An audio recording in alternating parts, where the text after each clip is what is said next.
नमस्कार विद्यार्थी मित्रांनो, बृहन्मुंबई महानगरपालिका शिक्षण विभाग व्हर्च्युअल ट्रेनिंग सेंटर, मी विश्वास ठोंबरे व्हर्च्युअल शिक्षक आपले स्वागत करतो। विद्यार्थी मित्रांनो, आज आपण सर्वजण शाळेत नसलो तरी घरात राहून ऑनलाईन लर्निंगच्या माध्यमातून शिक्षण घेत आहोत। या माध्यमाचा आणि अध्यापन अध्ययनाच्या प्रक्रियेचा आपल्याला नक्कीच फायदा होईल अशी आशा आहे। त्याचबरोबर आपल्या शिक्षण प्रक्रियेत खंड पडणार नाही, म्हणूनच बृहन्मुंबई महानगरपालिका शिक्षण विभागाने हा उपक्रम सुरू केला आहे।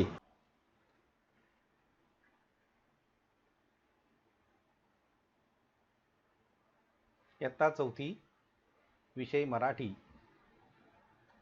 पाठ्यघटक क्रमांक 25, संतवाणी संतवाणी संतवाणी। या ठिकाणी आपल्याला जे चित्र दाखवले जात आहेत ही चित्र संतांची आहेत, कारण महाराष्ट्र ही संतांची भूमी आहे। या भूमीमध्ये संत नामदेव, संत तुकाराम, संत ज्ञानदेव, संत गोरा कुंभार, संत चोखामेळा, संत गाडगे बाबा, संत जनाबाई असे अनेक संत होऊन गेले आहेत। आणि म्हणून या महाराष्ट्राला संतांची भूमी असं म्हटलेलं आहे, कारण संतांनी या भूमीमध्ये सामाजिक कार्य, कर्मकांड याबाबतची प्रवचनं दिलेली आहेत। त्यांनी तशा पद्धतीचा तशा प्रकारचा प्रसारही केलेला आहे आणि त्या प्रबोधनातून लोकांना जागृत करण्याचं काम या संतांनी केलेलं आहे। आता आपण ज्या संतांची माहिती पाहणार आहोत, आपल्याला जे काही 3 संत दिलेले आहेत त्यामध्ये आहे संत तुकाराम, संत चोखामेळा आणि संत मुहम्मद,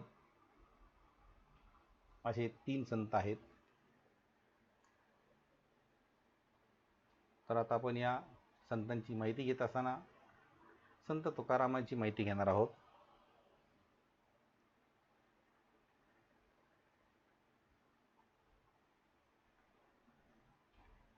संत तुकाराम हे इसवी सनाच्या 17व्या शतकातील एक वारकरी संत कवी होते।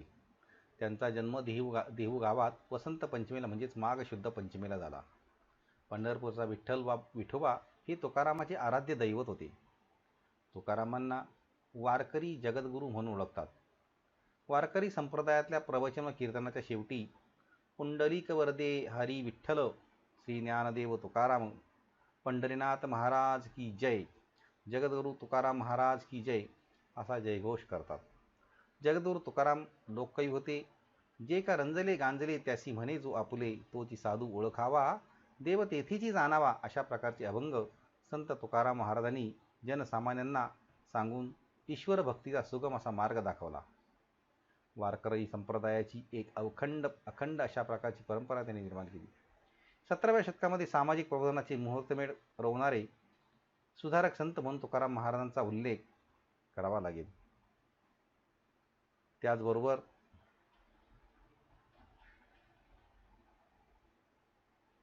तुकाराम महाराज हे वास्तववादी, निर्भीड आणि वेळप्रसंगी समाजातील दांभिकपणावर रोखठोक शब्दामध्ये प्रहार करणारे संत होते। महाराष्ट्राच्या भूमीमध्ये या काळात अनागोंदी निर्माण झालेली होती। अशा काळामध्ये संत तुकारामांनी समाजाला अचूक मार्गदर्शन करण्याचं काम आपल्या साहित्यातून आणि आपल्या कीर्तनातून केले। तुकाराम महाराज हे साक्षात्कारी व निर्भीड संत कवी होते। तुकोबाच्या अभंगवाणीतून सामान्य जनापर्यंत अभंग म्हटला की तो फक्त तुकारामाचाच, एवढी लोकप्रियता त्यांच्या अभंगांना मिळाली होती। संत तुकारामांची भावकविता म्हणजे अभंग। हे अभंग महाराष्ट्राच्या सांस्कृतिक परंपरेचं महान द्योतक आहे। वारकरी, ईश्वरभक्त, साहित्यिक, अभ्यासक व सामान्य रसिक आजही त्यांच्या अभंगाचा अभ्यास करतात। त्यांचे अभंग खेड्यातील अशिक्षित लोकांच्याही नित्यपाठात आहे। म्हणजे एवढे तुकारामाचे जे काही अभंग आहे अगदी खेड्यापाड्यापर्यंत जाऊन पोहोचले आहेत आणि खेड्यातील अशिक्षित माणसाच्या सुद्धा ओठावर तुकारामांचे अभंग आहेत। म्हणजे एवढे तुकाराम एक कवी होते, असं लोककवी होते असंही या ठिकाणी सांगण्यात आलेलं आहे। त्यांनी अनेक कीर्तनं केली आणि एक निर्भीड कवी म्हणून त्यांना ओळखलं जातं.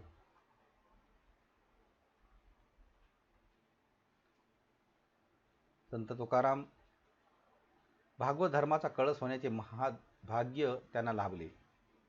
महाराष्ट्राच्या हृदयात अभंग रूपाने ते स्थिरावलेले आहेत. त्यांच्या अभंगात परतत्वाचा स्पर्श आहे.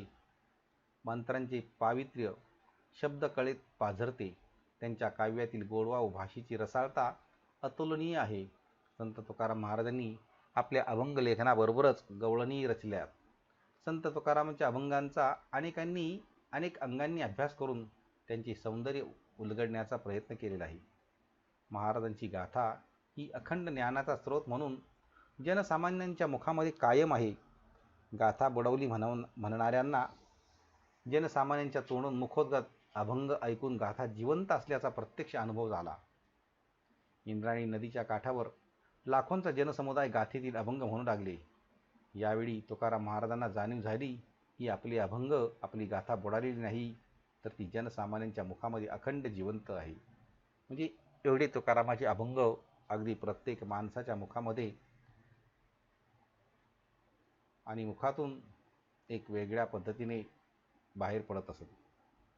म्हणजे तुकारामांची ज्या काही गाथा बुडावल्या होत्या, पण त्या बुडवल्या नव्हत्या असं ते या ठिकाणी सांगितलं की माणूस त्या ठिकाणी जेव्हा बोलतो तेव्हा ती गाथा बुडवली नाही असं एकंदरीत सांगण्यात आलेलं आहे.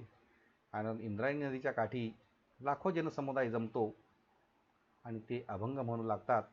त्यावेळी तुकाराम महाराज म्हणतात की माझे अभंग प्रत्येकाच्या मुखामध्ये आहेत आणि ते जिवंत आहेत, ते बुडालेले नाहीत.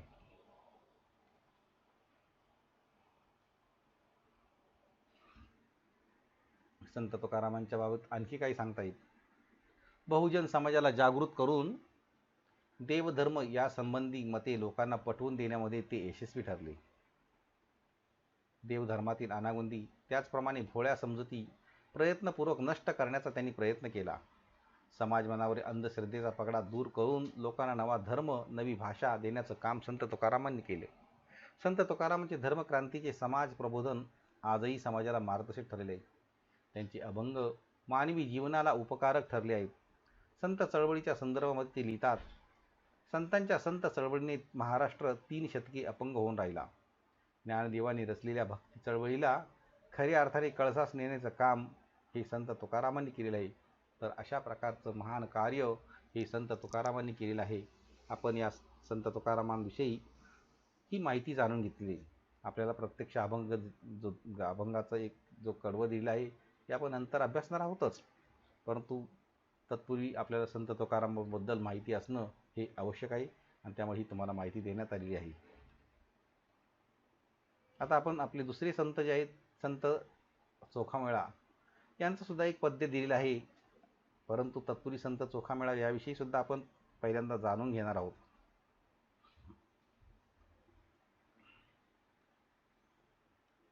संत चोखामेळा म्हणजे चोखोबा. जन्म अज्ञात वर्ष. आता अज्ञात वर्ष म्हणजे काय, त्यांचं जन्माचं वर्ष माहीत नाही आहे, परंतु मृत्यूचं वर्ष मात्र 1338 हे होतं, हे मात्र कळलेलं आहे. हे यादव काळातील नामदेवांच्या संत मेळ्यातील वारकरी संत कवी होते. चोखोबांचा जन्म विदर्भातील बुलढाणा जिल्ह्यात देऊळगाव राजा तालुक्यातील मेहुणा किंवा मेहुणपुरी या गावी झाला. संत चोखामेळ्याचे कुटुंब हे जातीने महार होते. चोखोबांचा जन्म पंढरपुरात झाल्याचे संत महिपती सांगतात.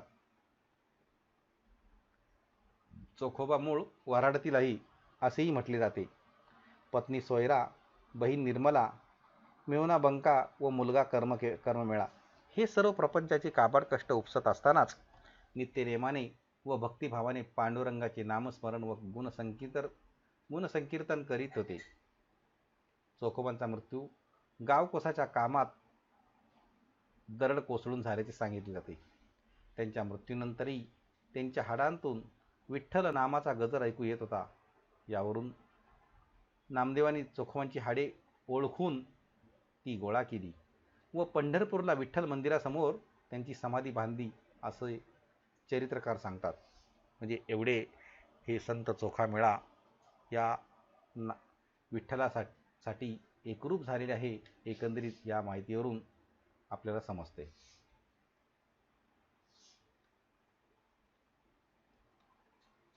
संत चोखोबा हे एक संत ज्ञानेश्वराच्या प्रभावळीतले संत होते. संत नामदेव हे त्यांचे गुरु होते. तत्कालीन सामाजिक विषमतेमुळे चोखोबा होरपळून निघाले होते. ते शूद्र अतिशूद्र, गावगाडा, समाज जीवन, भौतिक व्यवहार, उच्च नीचता व वर्णव्यवस्था यांच्या विळख्यात अडकले होते. संत चोखामेळा हे प्रापंचिक ग्रस्त होते. ते उदरनिर्वाहासाठी मोलमजुरी करत, पण ते विठ्ठलाच्या नामात सतत दंग असत. गावगाड्यातील शिवाशिवीच्या वातावरणात त्यांचा श्वासकोंडा जात होता. दैन्य, दारिद्र्य, वैफल्य यामुळे ते लौकिक जीवनात अस्वस्थ होते. परंतु प्रत्यक्ष परमेश्वराने त्यांना जवळ केले. त्यांना सत्संग लाभला. त्यांना मंदिरात प्रवेश नव्हता. श्री विठ्ठलाला त्यांना इतरांप्रमाणे उराउरी भेटावे असे खूप वाटत होते. परंतु ते सावळे गोजिरे रूप महाद्वारातूनच पाहावे लागे ही खंत त्यांच्या मनात होती. अशा प्रकारे या संत चोखामेळ्याविषयी आपण ही माहिती घेत आहोत. त्यानंतर पुढचे संत आहेत संत महम्मद म्हणजे संत शेख महम्मद. यांच्याविषयी आपल्याला जाणून घ्यायला पाहिजे, कारण आपल्याला 3 संतांची माहिती घ्यायची घेतलेली आपण जवळपास. म्हणजे एक संत तुकाराम, एक संत चोखामेळा आणि संत शेख महम्मद अशा प्रकारचे 3 हे जे संत आहेत, या 3 संतांचे 3 चरण 3 पडवी आपल्याला अभ्यासासाठी दिलेले आहेत. परंतु तेवढ्यावरच आपल्याला भागून चालणार नाही. आपल्याला त्यांची माहितीसुद्धा घेणं हे आवश्यक आहे. तर श्री संत शेख महम्मद यांच्याविषयी माहिती घेत असताना, श्री संत शेख महम्मद हे महाराष्ट्रातील वारकरी संप्रदायातील संत होते. त्यांचे मूळ गाव श्रीगोंदा, जिल्हा अहमदनगर हे आहे. शेख महम्मदाला महाराष्ट्रात कबीराचा अवतार म्हणून ओळखले जाते. मालोजी राजे भोसल्यांनी यांना गुरु मानले होते. तसेच समर्थ रामदासांनी यांच्यावर आरती रचली आहे. योग संग्राम, पवन विजय व निष्कलंक प्रबोधन या त्यांच्या प्रमुख रचना आहेत. शेख महम्मद यांच्या अनेक आख्यायिका सांगितल्या जातात. ते संत तुकारामांचे समकालीन होते. भारतातील हिंदू मुस्लिम ऐक्य आणि धार्मिक सद्भावनेचे प्रतीक म्हणून संत कवी शेख महम्मद यांच्या कार्याकडे पाहता येते. जगभरातून अभ्यासक, पर्यटक शेख महम्मद यांच्या समाधीस्थळाला भेट देण्यासाठी दरवर्षी येत असतात. साधारणपणे मार्च महिन्याच्या सुरुवातीला दरवर्षी शेख महम्मद यांच्या समाधी परिसरात 7 दिवसांचा अखंड हरिनाम सप्ताह ग्रामस्थांतर्फे आयोजित केला जातो. तर अशा प्रकारे या संत शेख महम्मद यांच्याविषयी ही माहिती आहे. म्हणजे संत शेख महम्मद यांनीसुद्धा महाराष्ट्रामध्ये आपलं कार्य आणि प्रबोधन केलेलं आहे. भारतातील हिंदू मुस्लिम ऐक्य आणि धार्मिक सद्भावनेचं प्रतीक म्हणून संत कवी शेख महम्मद यांच्याकडे पाहिलं जातं. त्यांचं कार्य तशाच प्रकारचे आहे. म्हणजे एकंदरीत त्यांच्या कार्याला जगभरातून अनेक अभ्यासक येतात, पर्यटकसुद्धा येत असतात आणि त्यांच्या समाधी स्थळाला ते दरवर्षी भेट देत असतात. मार्च महिन्याच्या सुरुवातीलाच यांची जी समाधी आहे त्या समाधीस्थळी बरेच लोक त्या दिवशी तेव्हा जातात आणि 7 दिवसाचा त्या ठिकाणी अखंड हरिनाम सप्ताहसुद्धा त्या श्रीगोंदा या ठिकाणी ग्रामस्थांतर्फे आयोजित केला जातो.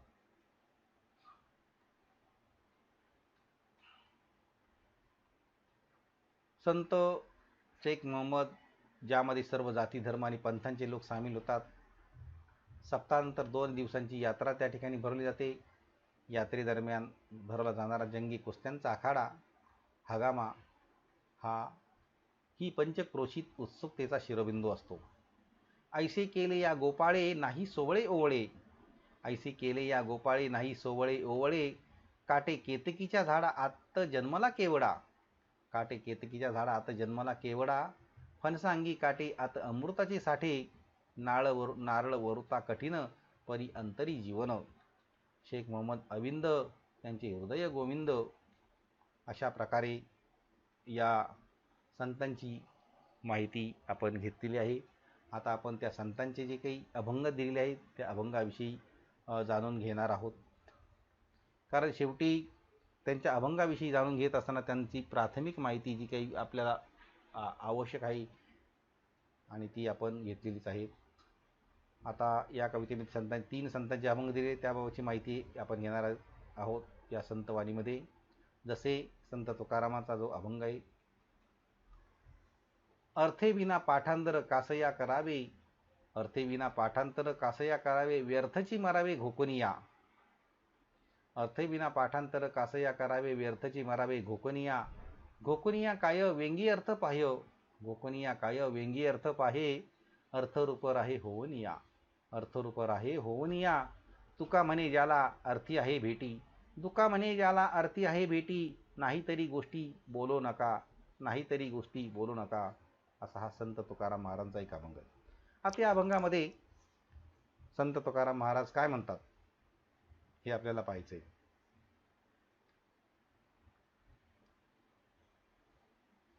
अर्थे विना पाठांतर कासया करावे, व्यर्थची मरावे घोकनिया. घोकनिया काय वेंगी अर्थ पायी, अर्थरूप राही होवनिया. तुका म्हणे ज्याला अर्थी आहे भेटी, नाहीतरी गोष्टी बोलू नका. या ओळीचा जर आपण अर्थ पाहिला तर संत तुकाराम महाराज म्हणतात, एखाद्या शब्दाचा अथवा ओळीचा अर्थच माहीत नसेल तर पाठांतर करून काहीच फायदा नाही. म्हणतात की अर्थे विना पाठांतर कासया करावे, व्यर्थची मरावे घोकनिया. ही जर एखाद्या शब्दाचा किंवा ओळीचा अर्थच आपल्याला माहीत नसेल तर पाठांतर करून आपला काहीच फायदा होणार नाहीये. घोकुनिया काय वेंगी अर्थ पायी, अर्थरूप राही होनिया. आणि संत तुकाराम असं म्हणतात की अशा या घोकमपट्टीला ते व्यर्थ मानतात. ही जी घोकमपट्टी की याला अर्थच नाहीये, तुम्हाला अर्थच माहिती नाही तर त्याचा पाठांतर करून काही फायदा नाहीये. तुका म्हणे ज्याला अर्थी आहे भेटी, नाहीतरी गोष्टी बोलू नका. ज्या गोष्टीला भेटून अर्थ प्राप्त होतो त्या गोष्टी केवळ बोलून व्यर्थ असतात असं ते म्हणतात. म्हणून एकंदरीत त्यांचा अभंग काय सांगतो की अर्थे विना पाठांतर कासया करावे, व्यर्थची मरावे घोकनिया. घोकनिया काय वेंगी अर्थ पाहे, अर्थरूप राहे होनिया. तुका म्हणे ज्याला अर्थी आहे भेटी, नाहीतरी गोष्टी बोलू नका. म्हणजे संत तुकाराम महाराज म्हणतात, एखाद्या शब्दाचा अथवा ओळीचा अर्थच माहीत नसेल तर पाठांतर करून काहीच फायदा नाहीये. संत तुकाराम महाराज अशा घोकमपट्टीला व्यर्थ म्हणतात. ज्या गोष्टीला भेटून अर्थ प्राप्त होतो त्या गोष्टी केवळ बोलून व्यर्थ असतात असं या संत तुकारामांच्या अभंगामध्ये सांगितलेलं आहे. आता आपण दुसरा अभंग अभ्यास, कारण शेवटी पंढरपूर हे सगळ्यांचं आराध्य दैवत मानलं गेलेलं आहे. आता दुसरा आपला संत आहे संत चोखामेळा. आता या संत चोखामेळाविषयी आपण जी माहिती घेणार आहोत, पहिल्यांदा त्यांचा आपण माहिती घेतलेलीच आहे, परंतु त्यांचा अभंग काय सांगतो. त्यांच्या अभंगामध्ये ऊस डोंगा परी रस नोहे डोंगा, ऊस डोंगा परी रस नोहे डोंगा, काय भुललाशी वरलिया रंगा, काय भुललाशी वरलिया रंगा. नदी डोंगी परी जळ नोहे डोंगे, नदी डोंगी परी जळ नोहे डोंगे, काय भुललाशी वरलिया रंगे, काय भुललाशी वरलिया रंगे. चोखा डोंगा परी भाव नोहे डोंगा, चोखा डोंगा परी भाव नोहे डोंगा, काय भुललाशी वरलिया रंगा, काय भुललाशी वरलिया रंगा. असं संत चोखामेळा यांनी या अभंगात सांगितलेलं आहे. आता या अभंगाचा अर्थ आपण पाहणार आहोत की जसं या अभंगामध्ये काय सांगितलं की ऊस डोंगा परी रस नोहे डोंगा, काय भुललाशी वरलिया रंगा, नदी डोंगी परी जळ नोहे डोंगे, काय भुललाशी वरलिया रंगा. चोखा डोंगा परी भाव नोहे डोंगा, काय भुललाशी वरलिया रंगा. संत चोखामेळा म्हणतात, ऊस वाकडा असतो पण ऊसाचा रस वाकडा नसतो. ऊस वाकडा असतो पण ऊसाचा रस वाकडा नसतो. केवळ बाहेरच्या रंगावरून भुलून जाऊ नये, केवळ बाहेरच्या रंगावरून भुलून जाऊ नये. म्हणून म्हणतात की ऊस डोंगा परी रस नोहे डोंगा, काय भुललाशी वरलिया रंगा. म्हणतात की संत चोखामेळा म्हणतात की ऊस वाकडा असतो पण ऊसाचा रस वाकडा नसतो. केवळ बाहेरच्या रंगावरून भुलून जाऊ नये. नदी डोंगी परी जळ नोहे डोंगे, नदी डोंगी परी जळ नोहे डोंगे, काय भुललाशी वरलिया रंगा. नदी वेडी वाकडी असते पण नदीचे पाणी वाकडे नसते ना. नदी वेडी वाकडी असते पण नदीचे पाणी वाकडे नसते असं त्यांनी सांगितलेलं आहे. चोखा डोंगा परी भाव नोही डोंगा, काय भुलल अशी वरली रंगा. चोखा वाकडा असेल पण चोखाचा विठ्ठलाप्रती भाव वाकडा नाहीये. चोखा वाकडा असेल पण चोखाचा विठ्ठलाप्रती भाव जो आहे तो वाकडा नाहीये. काय भुललासी वरली रंगा, केवळ बाह्य रंगाला पाहून कोणत्याही गोष्टीचे परीक्षण करू नये. नुसतं बाह्य रंगाला पाहायचं आणि कुठल्या तरी गोष्टीचं परीक्षण करायचं हे असं करू नका. की म्हणून म्हणतात की उस डोंगा परी रस नोहे डोंगा, काय भुललासी वरली रंगा. नदी डोंगी परी जळ नोहे डोंगे, काय भुललासी वरली रंगा. चोखा डोंगा परी भाव नोहे डोंगा, काय भुललासी वरली रंगा. म्हणजे काय म्हणतात की ऊस वाकडा असतो पण ऊसाचा रस वाकडा नसतो. केवळ बाहेरच्या रंगावरून भुलून जाऊ नये. नदी वेडी वाकडी असते पण नदीचे पाणी वाकडे नसते. चोखा वाकडा असेल पण चोखाचा विठ्ठलाप्रती भाव वाकडा नाहीये. केवळ बाह्य रंगाला पाहून कोणत्याही गोष्टीचे परीक्षण करू नये, असं संत चोखामेळा यांनी सांगितलेलं आहे. आता तिसरा संत जो आहे त्या तिसऱ्या संतांची म्हणजे संत शेख मोहम्मद यांचा अभंग आपण अभ्यासणार आहोत. काय म्हणतात त्या अभंगामध्ये, ऐसे केले या गोपाळी नाही सोवळे ओवळे. ऐसे केले या गोपाळी नाही सोवळे ओवळे, काटे केतकीच्या झाडा आत जन्मला केवडा. काटे केतकीच्या झाडा आत जन्मला केवडा, फणसा अंगी काटे आत अमृताचे साठे. फणसा अंगी काटे आत अमृताचे साठे, नारळ वरुता कठीण परी अंतरी जीवन. नारळ वरुता कठीण परी अंतरी जीवन, शेख मोहम्मद अविंद त्यांचे हृदयी गोविंद.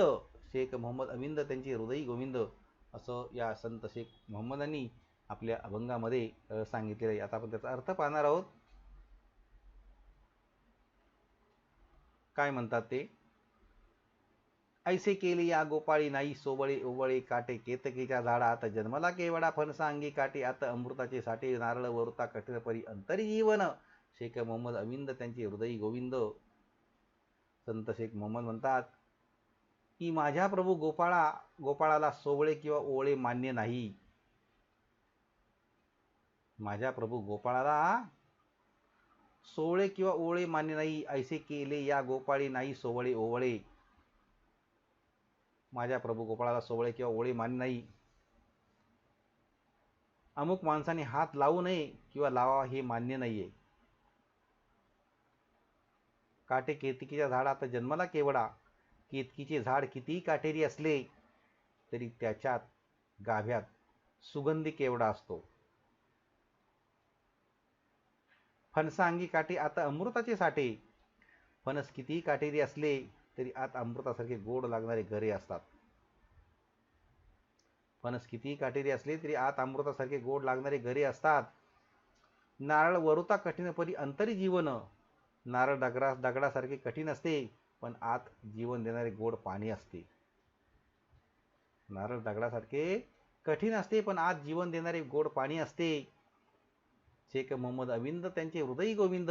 तसेच मी शेख मोहम्मद आंधळा असला तरी माझ्या हृदयात गोविंद आहे, असं संत शेख मोहम्मद हे म्हणतात की ऐसे केले या गोपाळी नाही सोवळे ओवळे, काटे केतकीच्या झाडा आता जन्मला केवडा. फणसा अंगी काटे आता अमृताचे साठे, नारळ वरुता कठीण परी अंतरी जीवन. शेख मोहम्मद अविंद त्यांचे हृदयी गोविंद. संत शेख मोहम्मद म्हणतात की माझ्या प्रभू गोपाळाला सोवळे किंवा ओवळे मान्य नाही. अमुक माणसाने हात लावू नये किंवा लावा हे मान्य नाही.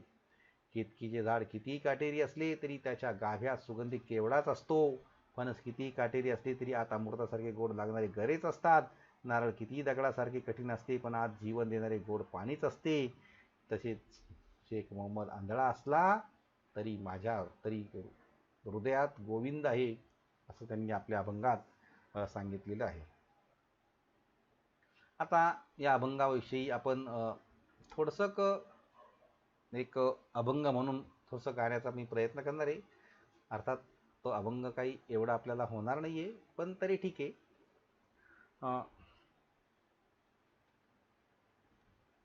अर्थे विना पाठांतर कासया करावे. अर्थे विना पाठांतर कासया करावे. व्यर्थची मरावे घोकोनिया. व्यर्थची मरावे घोकोनिया. गोकुनिया काय व्यंगी अर्थ पाहे, गोकुनिया काय व्यंगी अर्थ पाहे, अर्थरूप राहे होऊनिया, अर्थरूप राहे होऊनिया. तुका म्हणे ज्याला अर्थी आहे भेटी, तुका म्हणे ज्याला अर्थी आहे भेटी, नाहीतरी गोष्टी बोलो नका, नाहीतरी गोष्टी बोलो नका. म्हणून म्हणतात की अर्थेविना पाठांतर कासया करावे, अर्थेविना पाठांतर कासया करावे, असं या ठिकाणी संत तुकाराम महाराजांनी आपल्या अभंगामध्ये सांगितलेलं आहे. आता दुसरा आपण अभंग अभ्यासणार आहोत, तो म्हणजे संत चोखामेळा यांचा आहे. ऊस डोंगा परी रसन हे डोंगा, ऊस डोंगा परी रसन हे डोंगा, ऊस डोंगा परी रसन हे डोंगा, काय भुललासी वरलिया रंगा, काय भुललासी वरलिया रंगा. नदी डोंगी परी जळ नोहे डोंगे, नदी डोंगी परी जळ नोहे डोंगे, काय भुललासी वरलिया रंगा, काय भुललासी वरलिया रंगा. चोखा डोंगा परी भाव नोहे डोंगा, चोखा डोंगा परी भाव नोहे डोंगा, काय भुललासी वरलिया रंगा, काय भुललासी वरलिया रंगा. असं संत चोखामेळा आपल्या अभंगात म्हणतात. आता पुढचा अभंग आहे संत शेख मोहम्मद यांचा. काय म्हणतात अभंगात ते. ऐसे केले या गोपाळे नाही सोवळे ओवळे, ऐसे केले या गोपाळे नाही सोवळे ओवळे, काटे केतकीच्या झाडा आता जन्मला केवडा, काटे केतकीच्या झाडा आता जन्मला केवडा. फणसांगी काटे आत अमृताचे साठे, फणसांगी काटे आत अमृताचे साठे, फणसांगी काटे आत अमृताचे साठे. नारळ वरुता कठीण परी अंतरी जीवन, नारळ वरुता कठीण परी अंतरी जीवन, शेख मोहम्मद अविंद त्यांचे हृदयी गोविंद, शेख मोहम्मद अविंद त्यांचे हृदयी गोविंद. असं संत शेख मोहम्मद यांनी सुद्धा आपल्या अभंगामध्ये एक संदेश दिलेला आहे. आता आपण तिन्ही अभंग पाहिलेले आहेत.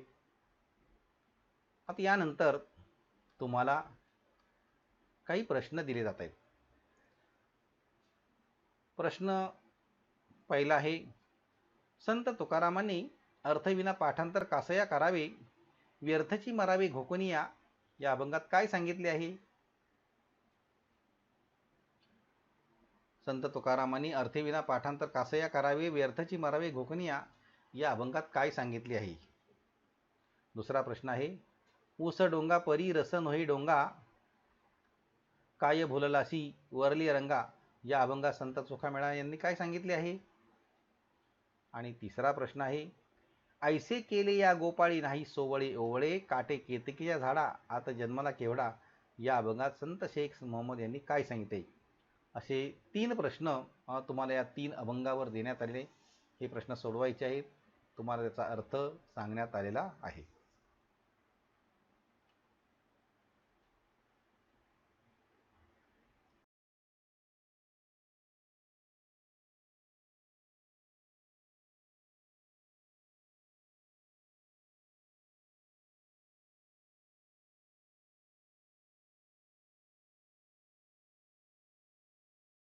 या घटकाची बरीचशी माहिती देण्याचा प्रयत्न करण्यात आलेला आहे. आपणही या घटकाचे व पाठाचे वाचन करायचे आहे आणि पाठ्यपुस्तकात दिलेले जे प्रश्न आहेत त्या प्रश्नांची उत्तरं सोडवायची आहेत. त्याचबरोबर आपल्याला मी काही प्रश्नसुद्धा दिलेले आहेत, ते प्रश्नसुद्धा आपण सोडवायचे आहेत. आणि याबरोबरच या पाठाच्या आपल्या प्रतिक्रिया आपण बृहन्मुंबई महानगरपालिकेच्या यूट्यूब चॅनलवर जरूर कळवायच्या आहेत. धन्यवाद.